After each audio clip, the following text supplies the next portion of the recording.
Good morning guys, কি খবৰ আপোনালোকৰ? আশা কৰোঁ সকলো ভালে আছে আৰু সুস্থ আছে। ৰাতিপুৱা পানীৰ সৈতে আৰম্ভ কৰিলোঁ। এয়া আহান উঠি গ'ল, আহানক মুখ হাত ধোৱালোঁ। পিছত এইফালে বিছনা পাতি সামৰি ল'লোঁ।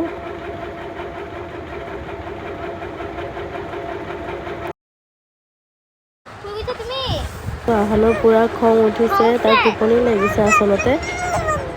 পিছত তাৰ লগত অলপ টাইম খেলিলোঁ। তাক মানে মোৰ মূৰৰ কিলিপটো লাগে। এইফালে আকৌ লগ পালোঁ নগাঁও যোৱাৰ টাইমত। আমি নগাঁও গৈছোঁ আহানক ডক্টৰ দেখুৱাবলৈ, তাৰ কাণৰ ডক্টৰ। তো এয়া আমি আহি পেলাই বহিলোঁ, আহানে উৎপাত কৰি আছে, নাম লিখাই পেলাই আমি বহিছোঁ। তাৰপিছত মেডিচিন লৈ আমি আহি গ'লোঁ বিশালত। বিশালৰ পৰা আমি বজাৰ কৰি মেলি ৰখিছোঁ, মিষ্টাৰে এইফালে গাড়ী উলিয়াই আছে।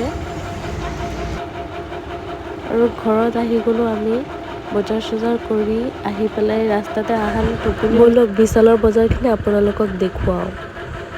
বিশেষ একো বজাৰ কৰা নাই, আহানৰে কেইযোৰমান কাপোৰ, কাৰণ ঠাণ্ডা আহিছে অলপ।